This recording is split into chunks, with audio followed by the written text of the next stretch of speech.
If you want to truly understand why the Edmonton Oilers have been so bad to start this season, you need to look no further than this single stat. The San Jose Sharks, a historically awful team, they are 0-10-1 in their first 11 games, is getting better goaltending from their two goaltenders, Kaapo Kähkönen and Mackenzie Blackwood,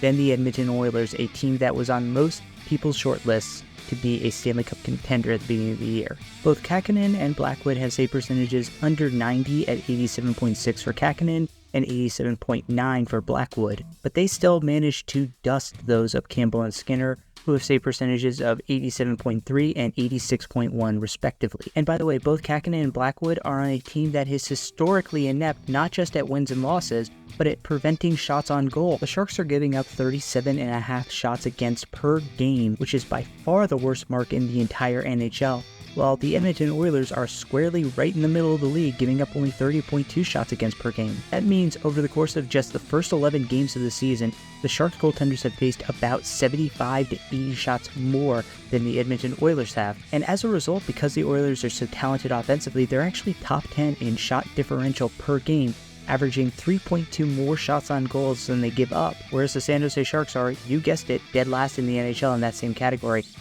giving up 12 more shots a game than they take. And despite the fact that the Oilers goaltenders have the easiest assignment on the planet, they're still giving up only an eighth of a goal per game less than the San Jose Sharks goaltenders, who have faced a deluge of shots against like no other goalies in the league have. I point this out both as a compliment to the Sharks goaltenders as well as a slight to the Oilers goaltenders. I mean, if Edmonton just has two humans in net who can stop a slightly below average amount of pucks compared to other NHL goaltenders, they would be fine. And the fact that they are getting outperformed by the two goaltenders on the worst team that we have seen in quite a long time just goes to show how inept Stuart Skinner and Jack Campbell have been for the Oilers. If either one of those two can please